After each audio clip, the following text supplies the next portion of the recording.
사람이 있는 곳에 신도 있다. 어떤 거리에 마르틴 아부제이치라는 구두장이가 살고 있었다. 창문이 하나밖에 없는 지하실의 작은 방이 그의 거처였다. 창문은 길 쪽으로 뚫려 있었는데 그 창 너머로 사람들이 오가는 것이 보였다. 그렇지만 보이는 것은 전부 발뿐이었다. 마르틴은 그곳에 오래 살았기 때문에 친구가 많았다. 이 근처에서 구두 일로 한두 번 가량 마르틴의 신세를 지지 않은 사람은 거의 없다고 해도 과언이 아닐 정도였다. 구두창을 갈아댄 것도 있고 해진 대를 기운 것도 있고 둘레를 다시 꿰맨 것도 있으며 그 중에는 가죽을 완전히 새로 가는 것도 있었다. 그래서 마르틴은 종종 창 너머로 자기가 한 일감을 볼 때가 많았다.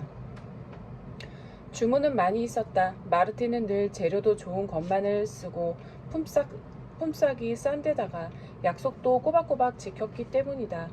손님이 원하는 기한 안에 반드시 해내는 마르틴의 성격을 모두가 잘 알고 있었기 때문에 일감이 끊이지 않았다. 마르틴 아부제이치는 원래 착한 사람이었고 나이를 먹으면서부터는 더욱 자신의 영혼에 대해 생각하며 한결 신에게 가까이 가고 있었다.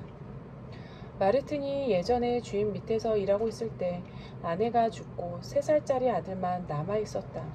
그들 부부에겐 어찌된 일인지 위의 아이들은 모두 죽어버렸다. 처음에 마르틴은 이 아들을 시골 누님에게 맡기려고 생각했지만 이내 측은한 마음이 들었다. 우리 아기 카피토슈카를 남의 집에 맡기다니 얼마나 가엾은 일이냐. 고생스럽더라도 차라리 내가 데리고 있자. 마르틴은 주인을 떠나 아이와 둘이서 새빵살이를 했다.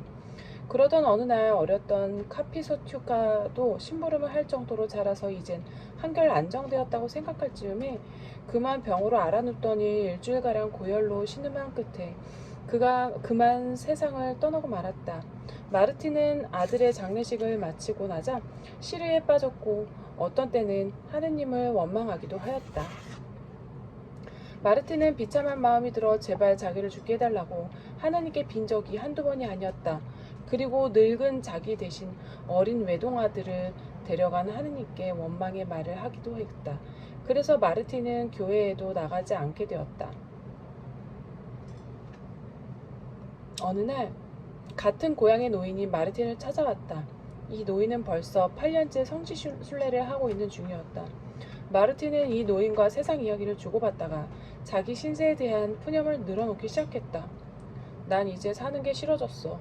그저 죽고 싶은 마음뿐이어서 오직 그 한 가지 소원만을 하나님께 비는 형편이라네.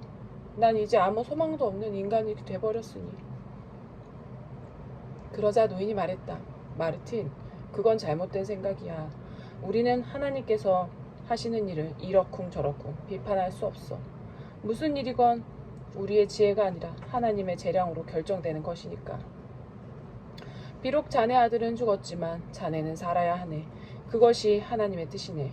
그것을 절망으로 생각하는 것은 자네가 자신의 즐거움을 위해 살려고 하기 때문이야. 그럼 뭐 때문에 산다는 건가? 마르틴이 물었다. 그러자 노인은 이렇게 말했다. 하나님을 위해 살아야 해. 마르틴, 하나님께서 허락해 주신 목숨이니까 하나님을 위해 사는 것이 도리 아니겠나? 하나님을 위해서 살면 아무 걱정이 없고 모든 일이 편안해지네. 마르틴은 잠자코 있다가 한참 후에 입을 열었다. 하나님을 위해 사는 것이란 도대체 어떻게 사는 건가? 그러자 노인이 말했다. 어떻게 하면 하나님을 위해 살 수 있느냐는 것은 그리스도께서 다 가르쳐 주시네. 자네 글 읽을 줄 알지? 성경을 사서 읽으라고. 그렇게 하면 하나님을 위해 산다는 일이 어떤 것인지 알게 될 거야. 거기엔 무엇이든 다 쓰여 있으니까. 그의 말은 마르틴의 마음을 사로잡았고 그날로 당장 커다란 활자로 찍힌 신약성서를 사다가 읽기 시작했다. 처음에는 일요일이나 축제일에만 읽을 생각이었지만 한번 읽기 시작하자 완전히 빠져들어 날마다 읽게 되었다. 어떤 때는 너무나 골똘하게 읽은 나머지 램프의 석유가 다 다른 것도 몰랐다. 읽으면 읽을수록 하나님께서 무엇을 말씀하시는지, 신을 위해 산다는 게 어떤 것인지 분명히 알게 되어 마음이 점점 가벼워지는 것이었다. 전에는 잠자리에 누워서도 꺼질 듯 한숨만 쉬며 카피토슈카의 일만 생각했으나 지금은 오로지 하나님이시여 감사합니다. 감사합니다. 모든 일을 당신의 뜻에 맡기오니 주관하여 주옵소서 라고 기도드릴 뿐이었다. 그 뒤 마르틴의 생활은 완전히 달라졌다. 예전에는 축제일 같은 때 빈둥빈둥 놀러다니고 음식점에 들어가 차를 마시거나 보드카도 사용치 않았다. 아는 사람과 한 잔 들이키고 나면 별로 취하지 않았는데도 공연히 쓸데없는 잔소리를 늘어놓거나 호통을 치곤 했었다. 그런데 이제는 그런 일이 전혀 없었다. 조용하고 만족스러운 나날이 흘러갔다. 아침부터 작업을 시작하여 정한 시간만큼 일하고 난 후 램프를 걸쇠에서 벗겨 테이블 위에 놓았다. 그리고 벽장에서 성경을 꺼내놓고 앉아서 읽기 시작하는 것이었다. 읽으면 읽을수록 그 뜻을 알게 되어 그의 마음속은 더욱 밝아지고 즐거워졌다. 여느 날과 마찬가지로 마르틴은 그날 밤도 늦게까지 책을 읽고 있었다. 마침 누가복음서 제6장을 읽었는데 다음과 같은 구절이 있었다. 누가 뺨을 치거든 다른 뺨마저 대주고 누가 겉옷을 빼앗거든 속옷마저 내어주어라. 달라는 사람에게는 주고 빼앗는 사람에게는 되받으려고 하지 마라. 너희가 남에게 바라는 대로 남에게 해주어라. 다시 다음 구절을 읽었다. 거기에서 그리스도는 이렇게 말하고 있었다. 너희는 나에게 주님, 주님 하면서 어찌하여 내 말을 실행하지 않느냐. 나에게 와서 내 말을 듣고 실행하는 사람이 어떤 사람인지 가르쳐 주겠다. 그 사람은 땅을 깊이 파고 반석 위에 기초를 놓고 집을 짓는 사람과 같다. 홍수가 나서 큰 물이 집으로 들이치더라도 그 집은 튼튼하게 지었기 때문에 조금도 흔들리지 않았다. 그러나 내 말을 듣고도 실행하지 않는 사람은 기초 없이 맨 땅에 집을 지은 사람과 같다. 큰 물이 들이치면 그 집은 곧 여지없이 무너져 파괴되고 말 것이다. 이 말씀을 읽은 마르틴은 마음속에 더욱 큰 즐거움을 느꼈다. 그는 안경을 벗어 책 위에 놓고 테이블 위에 팔꿈치를 괜 채 생각에 잠겼다. 그리고 자기가 이제까지 해온 일들을 이 말씀에 견주면서 이렇게 생각했다. 내 집은 어떤가? 반석 위에 서 있는가? 모래 위에 서 있는가? 반석 위에 서 있으면 얼마나 좋을까? 실로 홀가분한 마음으로 이렇게 혼자 앉아 있으면 얼마나 좋을까? 홀가분한 마음으로 이렇게 혼자 앉아 있으면 모든 일을 하나님의 지시대로 할 것 같은 마음이 들지만 어쩌다 그만 죄를 짓게 되니 아니 그래도 더욱 열심히 하자. 아 참으로 유쾌하다. 원하옵건대 하나님이시여 제게 힘을 주시옵소서. 마르틴은 그렇게 생각하고 그만 자려고 했으나 그래도 쉽사리 책을 놓을 수가 없어 다시 제7장을 읽었다.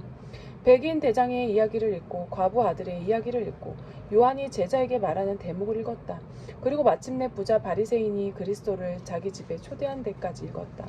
그리고 다시 죄 많은 여자가 그리스도의 발에 향유를 바르고 그 위에 눈물을 뿌리니 그리스도가 그 죄를 용서했다는 이야기도 읽었다. 그리고 44절까지 이르러 이런 구절을 읽었다. 그 여자를 돌아보시며 시몬에게 말씀을 계속하셨다. 이 여자를 보아라. 내가 내 집에 들어왔을 때 너는 나에게 발 씻을 물도 주지 않았지만 이 여자는 눈물로 내 발을 적시고 머리카락으로 내 발을 닦아주었다. 너는 내 얼굴에도 입 맞추지 않았지만 이 여자는 내가 들어왔을 때부터 줄곧 내 발에 입 맞추고 있다. 너는 내 머리에 기름을 발라주지 않았지만 이 여자는 내 발에 향유를 발라주었다. 마르틴이 생각했다. 발 씻을 물을 주지 않고 입 맞추지 않고 머리에 기름도 발라주지 않고. 마르틴은 다시 안경을 벗어 책 위에 올려놓고 생각에 잠겼다. 아무래도 내가 그 바리새인과 같았던 모양이다. 오로지 내 생각만 해왔어. 차를 마시고 싶다든지 따뜻하고 깨끗한 옷을 걸치고 싶다는 생각만 하고 손님을 위한 생각은 별로 하지 않았어. 오직 내 생각만 하느라 손님의 일 같은 건 아무래도 좋았지. 그런데 손님은 누군가 다름 아닌 하나님이시다. 만약 하나님께서 나를 찾아오시면 나는 대체 어떻게 할 것인가. 마르틴은 턱을 개고 생각에 잠겨있다가 어느 사이엔가 깜빡 잠이 들어버렸다. 마르틴! 문득 누군가가 등 뒤에서 부르는 소리가 들려왔다. 마르틴은 깜짝 놀라 저기 있는 사람이 누굴까 생각했다. 고개를 돌려 문 쪽을 보았으나 아무도 없었다. 도로 몸을 굽혀 엎드리자 갑자기 또렷한 말소리가 들려왔다. 마르틴, 내일 길을 보아라. 내가 갈 터이니. 마르틴은 의자에서 일어나 눈을 비비기 시작했다. 꿈결에서 그 말소리를 들었는지 깨어서 들었는지 갈피를 잡을 수가 없었다. 그래서 등불을 끄고 잠자리에 들었다. 이튿날 아침 마르틴은 미처 날이 새기도 전에 일어나 하나님께 기도를 드린 후 난로에 불을 지펴 국과 보리죽을 끓이고 사모바르를 준비한 후 앞치마를 두르고 창가에 앉아 일을 시작했다. 마르틴은 일을 하면서도 마음속으로는 어젯밤 일만을 생각하고 있었다. 그냥 그런 마음이 들었을 뿐이라고 생각하면서도 한편으로는 정말로 그런 목소리가 들렸다고 생각되었다. 뭐 이런 일은 흔히 있는 일이니까. 창가에 앉은 마르틴은 일을 하기보다는 창 너머로 길을 내다보는 시간이 더 많았다. 낯선 구두를 신고 지나가는 사람이 있으면 몸을 구부려 밖을 내다보면서 구두뿐 아니라 얼굴까지 보려고 했었다. 새로 지은 장화를 신은 정원지기가 지나가기만 하면 지게를 진 일꾼도 지나갔다. 그 뒤로 여기저기를 땜질한 낡은 장화를 신은 니콜라이 1세 시대 늙은 병사가 손에 삽을 들고 창 앞으로 다가왔다. 마르틴은 그 장화를 보고 곧바로 그리는 것을 알았다. 이 늙은 병사는 스테파니치라고 불렀는데 옆집 상인이 인정상 데리고 있었다. 정원지기의 일을 도와주는 것이 그의 일이었다. 한참 동안 그 모습을 바라보고 있다가 마르틴은 다시 일을 하기 시작했다. 나도 이젠 늙어서 노망이 든 모양이야. 마르틴은 혼자 웃었다. 스테파니치가 눈을 치고 있는데 나는 그리스도가 내게 오신 게 아닌가 하고 생각하니 말이야. 난 아주 정신이 나갔어. 그러나 몇 반을 꿰맸다고 생각하자 마르틴의 마음은 다시 창 밖으로 끌리는 것이었다. 창 너머로 바라보니 스테파니치는 삽을 벽에 귀대놓고 볕을 쬐는 것 같기도 하고 쉬는 것 같기도 한 모습을 하고 있었다. 이제 늙어서 눈을 쳐낼 만한 기력도 없는 모양이었다. 마르틴은 그에게 차라도 대접할까? 마침 물도 끓었으니 라고 생각하고 바늘을 일감에 꽂고는 일어났다. 사모바르를 테이블 위에 올려놓고 차를 준비한 다음 손가락으로 창문 요리를 똑똑 두드렸다. 스테파니치가 돌아오더니 창가로 다가왔다. 마르틴은 손짓을 하면서 문을 열러 갔다. 들어와서 몸 좀 녹이지 그래? 마르틴이 말했다. 몸이 꽤 얼었겠네. 아이고 고맙네. 온몸에 뼈가 쑤시는구만. 스테파니치는 대답했다.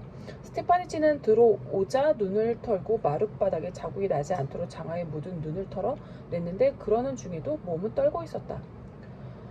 닦지 않아도 돼요. 이리 줘요. 내가 털 테니. 나야 늘 하는 일이니까. 자, 어서 이쪽으로 와서 앉게나. 마르틴은 말했다. 자, 차나 마시게. 마르틴은 2개의 컵에 차를 따라서 하나는 그에게 주고 또 하나는 자기가 들고 후후 불어 마시기 시작했다. 스테파니치는 차를 다 마시자 컵을 엎어놓고 그 위에 먹던 설탕을 올려놓고는 잘 마셨다고 고마워했다. 그런데 어쩐지 아쉬운 듯한 표정이었다. 한 잔 더 합시다. 마르틴은 자기 컵에도 그의 컵에도 다시 차를 가득 따랐다. 하지만 차를 마시면서도 눈은 자꾸 창밖으로 쏠리기 일쑤였다. 그러자 그가 물었다. 자네 기다리는 사람이 또 있나? 누굴 기다리냐고요? 아유 부끄러워서 말을 못하겠구먼. 기다리는 것도 아니고 기다리지 않는 것도 아니고 언뜻 들은 한마디가 기억에 남아서 말이지. 꿈인지 생시인지 잘 모르겠는데 어제 저녁에 나는 성서를 읽었지. 그리스도가 이 세상 여러 곳을 다니며 고생한 이야기를 말이야. 물론 자네도 읽거나 들었거나 했겠지만. 듣기는 들었어. 나야 원래 배우지 못해서 글을 읽을 줄 모르잖아. 그런데 거기서 나는 그리스도가 이 세상을 두루 다니신 이야기를 읽었지. 잘 들어봐. 그리스도가 말이야 바리새인에게 오셨는데 바리새인이 변번히 대접도 하지 않은 대목을 읽었거든. 한데 나는 어쩌냐게 그 구절을 생각하지 않을 수 없었어. 그리스도를 대접하지 않다니 그게 말이 돼. 그렇지만 혹시 만에 하나라도 내게든 또 다른 누구에게든 오신 일이 있다면 어떤 대접을 했을지 알게 뭐야? 하지만 그 바리새인은 대접다운 대접을 하지 않았어. 이런 일을 생각하는 동안에 나는 가물가물 잠이 들었지. 그렇게 졸고 있는데 나를 부르는 소리가 들리지 않겠나? 일어나 귀를 기울이는 분명한 누군가가 조그만 목소리로 기다려라 내일 갈 테니 하지 않겠나? 그것도 2번이나 되풀이해서 말이야. 그래 그 말이 생생하게 되살아나서 아무리 내 자신을 타일러도 그리스도의 방문이 기다려지네. 그려. 스테파니치는 고개를 가으뚱거릴 뿐 아무 말도 하지 않고 컵에 남은 차를 마저 마시고 잔을 놓았다. 마르틴은 다시 그 컵에 차를 가득 따랐다. 자, 기운나게 한 잔 더 마시게나. 내가 생각하기에 그리스도도 이 세상을 두루 돌아다녔을 때는 이런 사람 저런 사람 가리지 않고 신분이 낮은 사람들을 오히려 더 보살펴 주셨을 것이 틀림없어. 언제나 가난한 사람들을 상대하시고 제자도 우리네 같은 사람, 우리네 같이 죄 많은 사람 가운데서 취하셨지. 마음이 교만한 자는 오히려 아래로 떨어지며 마음이 가난한 자는 위로 올라간다고 말씀하셨어. 너희들은 나를 주님이시여 하고 부르지만 나는 너희들의 발을 씻어주겠다. 우두머리가 되고 싶은 자는 모든 사람의 하인이 되라고도 말씀하셨네. 또한 마음이 가난하고 겸손하며 인정이 있는 자는 행복할지니라고도 말씀하시고 계시네. 스테파니치는 차 마시는 것도 잊었다. 가만히 듣고 있던 그의 볼에는 어느새 눈물이 흐르고 있었다. 한 잔 더 들고 가게나. 마르틴이 이렇게 말했지만 스테파니치는 가슴에 성호를 긋고 컵에 밀어 놓으며 일어섰다. 고맙네 마르틴. 아버지 이치 정말 잘 마셨네. 덕분에 몸도 마음도 훈훈하게 녹았네. 종종 돌려주게나. 나는 손님이 찾아오는 걸 좋아하니까. 스테파니치가 나갔다. 마르틴은 남은 차를 따라 마시고 찻잔을 치운 다음 일터로 돌아가 구두의 뒤꿈치를 꿰매기 시작했다. 꿰매면서도 역시 창 밖을 바라보며 연신 그리스도의 왕님을 고대하고 그리스도의 일, 그리스도의 행정만을 생각하는 것이었다. 머릿속에는 그리스도가 말씀하신 여러 가지 일들로 꽉 들어차 결코 사라지지 않았다. 창 밖으로 두 병사가 지나가고 있었다. 한 사람은 군화를, 다른 한 사람은 신사화를 신고 있었다. 그 뒤로 이웃집에 살고 있는 주인이 반짝반짝 윤이 나는 방한용 덧신을 신고 지나가고 또 바구니를 옆에 낀 빵 가게 사람이 지나갔다. 이때 털실로 짱 긴 양말에 낡은 신발은 신은 여자가 창으로 다가왔다. 그리고 창 바로 옆까지 와서 발을 멈췄다. 마르틴이 창 너머로 내다보니 다른 마을 사람인 듯한 허술한 차림새로 아기까지 데리고 있었다. 그녀는 바람을 등지고 벽과 마주서서 아기가 춥지 않도록 감싸주려 했지만 감싸줄 덮개 하나 없었다. 여자가 입고 있는 옷은 얇은 여름옷이었다. 마르틴은 밖으로 나가 돌층계 위에서 그녀를 불렀다. 아주머니, 아주머니. 여자는 그 소리를 듣고 뒤를 돌아보았다. 여보시오, 이런 취에 왜 거기서 아기를 울리고 있어? 방으로 들어오시오. 따뜻한 방 안이 어린애 달래기에 좋을 것이오. 어서 이리로 들어오시오. 여자는 깜짝 놀라 마르틴을 쳐다보았다. 마르틴은 그녀를 침대 쪽으로 안내했다. 자, 아주머니 여기 앉아요. 난로 가까이 와서 몸을 좀 녹이면서 아기에게 젖을 주도록 해요. 젖이 나오지 않아요. 아침부터 아무것도 먹지 않아서요. 여자는 이렇게 말하면서도 아기에게 젖을 물렸다. 마르틴은 딱한 듯 치어를 차며 테이블로 가서 빵을 준비하고 난로 뚜껑을 열어 수프를 꺼내 그릇에 담았다. 보리죽이 든 항아리를 열어 보았으나 아직 덜 물러 있었다. 그래서 스프만 식탁 위에 놓았다. 그리고 빵은 놓은 다음 못에 걸려있는 수건을 가져다가 식탁 위에 놓았다. 아주머니 여기 앉아서 어서 먹어요. 아기는 내가 안고 있을 테니까. 나도 예전에는 아기가 있어서 좀 볼 줄 알지요. 여자는 식탁에 앉더니 가슴에 성호를 긋고는 먹기 시작했다. 마르틴은 아기가 있는 침대에 걸터 앉았다. 아기는 자꾸만 울어댔다. 그래서 마르틴은 입가에 손바닥을 갖다 대고 이리저리 놀려주며 달랬다. 하지만 입속에 손가락을 넣지 않도록 조심했다. 악교 같은 게 묻어 손이 까매져 있었기 때문이다. 아기는 손가락을 바라보는 동안에 울음을 그치고 웃게 되었다. 마르틴도 좋아서 웃었다. 여자는 식사를 하면서 자신의 신세를 이야기 시작했다. 제 남편은 군인으로 8달 전에 어디론가 멀리 전속되었는데 그 뒤로 통 소식이 없습니다. 저는 남의 집 하녀로 들어갔는데 얼마 안 돼서 이 아이를 낳았지요.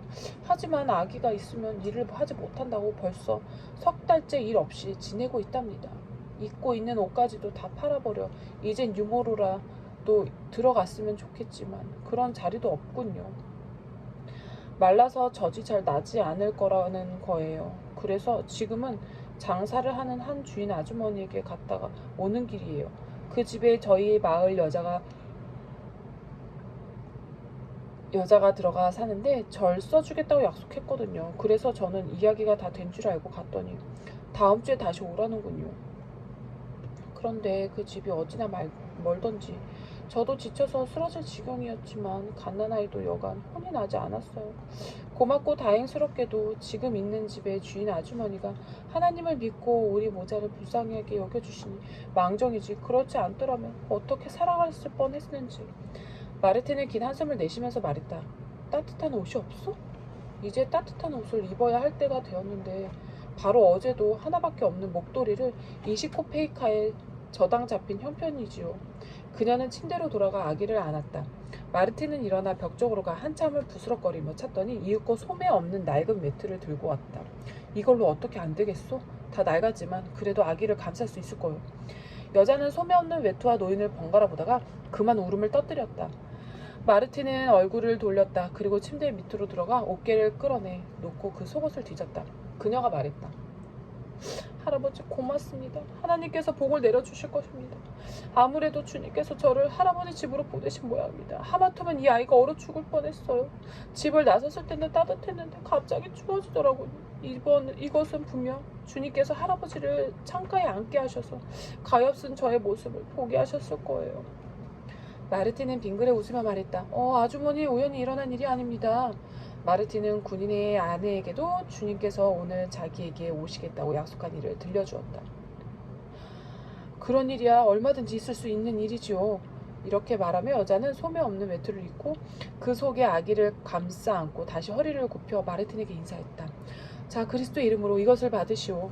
마르틴은 여자에게 20코페이카를 주었다. 이것으로 목도리를 찾아 다시 두르도록 해요. 여자는 성호를 그었다. 마르틴도 성호를 그으며 여자를 배웅했다.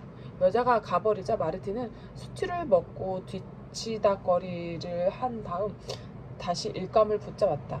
일을 하면서도 창밖을 내다보는 일은 잊지 않았다. 창문으로 그림자가 비치면 얼굴 고개를 들어 누가 지나가나 하고 보는 것이었다. 아는 사람도 지나가고 모르는 사람도 지나갔으나 별다른 일은 없었다. 그러다가 문득 창밖을 바라보니 마르틴의 창문 바로 앞에 멈춰선 할머니가 있었다. 그 노파는 사과가 담긴 바구니를 들고 있었다. 거의 다 팔았는지 사과는 얼마 남지 않았고 대신 나무 부스러기가 든 자루를 어깨에 메고 있었다. 아마 어딘가에 공사장에서 주워 집으로 가지고 돌아가는 모양이었다. 할머니는 어깨가 아파서 다른 쪽 어깨에 바구니를 메려고 자루를 길 위에 내려놓고 사과 바구니를 말뚝에 걸어놓은 채 자루 속에 나무 부스러기를 추스리려는 참이었다. 그런데 자루를 들어 올리는 순간 어디서 나타났는지 찢어진 모자를 쓴 사내 아이가 불쑥 튀어나와 바구니에서 사과 한 개를 훔쳐 그대로 딱 달아나려고 했다. 하지만 할머니는 재빨리 눈치를 채고 곧 돌아서서 아이의 옷소매를 꽉 움켜잡았다. 사내 아이는 마구 소리를 지르며 욕을 해댔다. 마르틴은 바늘을 찔러 놓을 겨를도 없이 마룻바닥에 내동댕이 치고 문 밖으로 뛰어나갔다. 할머니는 사내아이의 머리칼을 잡고 욕을 하면서 경찰서에 가져가는 참이었다. 사내아이는 죽을 힘을 다해 발버둥치며 소리쳤다. 왜 때려요? 난 훔치지 않았어요. 이거 나요. 마르틴은 사내아이의 손을 잡고 할머니를 말렸다. 할머니 놓아주십시오. 그리스도 이름으로 용서해 주십시오. 놓아주긴 하겠지만 앞으로 다신 이런 짓을 못하게 경찰서에 끌고 가서 혼 좀 내야지. 마르틴은 할머니를 달랬다. 그만 놓아주세요. 다시 그러지 않겠죠. 그리스도의 이름으로 놓아주십시오. 할머니는 손을 놓았다. 사나이가 도망치려는 것을 마르틴이 얼른 붙잡아 세우며 말했다. 할머니께 잘못했다고 빌어라. 이제 두 번 다시 나쁜 짓을 해선 안 돼. 너가 사과를 꺼내는 걸 나는 다 보았으니까. 사내아이는 훌쩍훌쩍 울면서 빌었다. 이제 됐다. 자, 이 사과를 가지고 가거라. 마르틴은 바구니에서 사과 하나를 집어 사내 아이에게 주었다. 할머니, 값은 제가 치르지요. 공연한 짓을 해서 아이들의 버릇을 그르치지 말아요. 저런 애들은 한 일주일쯤 혼을 내줘야 하는데. 아니에요 할머니, 그거야 우리들의 생각이지만 주님의 뜻은 그게 아니거든요. 사과 하나 때문에 이 아이를 때려야 한다면 죄 많은 우리는 도대체 어떤 벌을 받아야 하나요? 노파는 아무 대답이 없었다. 마르틴은 할머니에게 주인은 마름이 진 빚을 용서했지만 그 마름은 자신에게 빚진 사나이를 괴롭혔다는 이야기를 들려주었다. 할머니는 가만히 듣고 있다가 사내 아이도 그대로 서서 듣고 있었다. 주님께서는 죄를 용서하시라고 말씀하셨지요. 그렇지 않으면 우리도 죄를 용서받을 수 없는 게 아니겠어요? 어떤 사람이라도 용서해 주어야 하거늘 하물며 철없는 어린아이는 더욱 그렇겠지요. 마르틴은 열심히 말했다. 이윽고 할머니는 고개를 끄덕이며 긴 한숨을 내쉬었다. 그야 그렇지만 이런 아이들은 너무나 버릇이 없어서. 그러니까 우리들이 가르쳐야겠지요. 할머니는 대꾸했다. 그래요. 나도 7이나 아이들을 낳았지만 지금은 딸 하나밖에 남지 않았어요. 그리고는 어느 마을에서 그 딸과 같이 살고 있는지, 외손자가 몇인지 등을 이야기하기 시작했다. 나도 이제 기운이 없지만 그래도 계속 일을 하지요. 어린 손자들이 가엾어서 말이에요. 그것들이 모두 어찌나 착한지 내가 돌아갈 때면 죽 마중을 나온답니다. 글쎄, 아크슈트 그놈은 내 곁을 떠나지 않으려고 졸졸 따라다니지 뭡니까? 할머니, 우리 할머니가 난 제일 좋아 하면서 말이에요. 할머니의 마음은 완전히 풀어졌다. 너도 물론 철없는 생각에 그런 짓을 했겠지. 할머니는 사내아이를 보며 말했다. 노파가 자루를 들어 올리려고 하자 사내아이가 재빨리 나서며 말했다. 제가 들어다 드릴까요, 할머니? 어차피 가는 길이니까요. 노파는 자루를 들어 사내아이의 어깨에 올려주었다. 이렇게 하여 두 사람은 어깨를 나란히 하고 걸어가기 시작했다. 노파는 마르틴에게 사과값을 받는 것까지 잊어버렸다. 마르틴은 우두커니 서서 두 사람의 뒷모습을 바라보며 무엇을 이야기하는지 귀를 기울였다. 두 사람이 가버린 후 마르틴은 집 안으로 되돌아가 층계에 떨어져 있는 안경을 주었는데 깨진 데가 없었다. 바늘을 찾아들고 다시 일감을 붙잡았다. 일을 하는 사이에 어느덧 날이 저물어 바늘구멍이 잘 보이지 않게 되었다. 벌써 점등부가 가스등을 켜느라고 돌아다니고 있었다. 마르틴은 램프에 불을 당겨 고리에 걸고 다시 일을 시작했다. 한쪽 장화 일을 끝내고 이리저리 살펴보니 상당히 잘 꿰매졌다. 도구를 치우고 가죽 조각을 쓸어낸 다음 실과 바늘을 잘 간수하고 램프를 떼어 테이블 위에 놓고는 벽장에서 성서를 꺼냈다. 전날 저녁에 가죽 조각을 끼워 놓은 데를 펼치려고 했는데 다른 페이지가 펼쳐졌다. 성서를 펼치자 어제 저녁의 꿈이 생각났다. 꿈이 되살아나는 동시에 무엇인가 부스럭거리는 소리가 귀에 들려왔다. 마르틴이 뒤를 돌아보니 어두컴컴한 구석에 사람이 서 있었다. 확실히 사람은 사람인데 누군지 알 수 없었다. 그는 다만 마르틴의 귀에 속은 되는 것이었다. 마르틴, 너는 나를 알아보지 못했지? 누구를요? 마르틴은 말했다. 그러자 어두운 한 구석에서 스테파니치가 앞으로 나오더니 빙그레 웃으면서 형체도 그림자도 없이 사라져버렸다. 그는 나였다. 목소리가 말했다. 그러자 어두운 한 구석에서 아기를 안은 여자가 나타났다. 여자가 미소 짓고 아기가 빙그레 웃다가 이내 사라져버렸다. 그것도 나였다. 목소리가 말했다. 그러자 할머니와 사과를 가진 사내 아이가 함께 빙그레 웃으면서 마찬가지로 사라져버렸다. 마르틴은 몹시 즐거워졌다. 성호를 긋고 안경을 끼고 성서에 펼쳐진 페이지를 읽기 시작했다. 페이지의 첫머리에는 이렇게 쓰여 있었다. 너희는 내가 굶주렸을 때 먹을 것을 주었고 목말랐을 때 마실 것을 주었으며 나그네가 되었을 때 따뜻하게 맞이하였다. 또 헐벗었을 때 입을 것을 주었으며 그리고 같은 페이지 아래쪽에는 이렇게 쓰여 있었다. 분명히 말한다. 너희가 여기 있는 형제 중 가장 보잘것없는 사람에게 해준 것이 바로 나에게 해준 것이다. 마르틴은 깨달았다. 꿈은 헛되지 않아 이날 어김없이 그리스도가 마르틴에게로 왔고 마르틴은 그를 대접했다는 것을.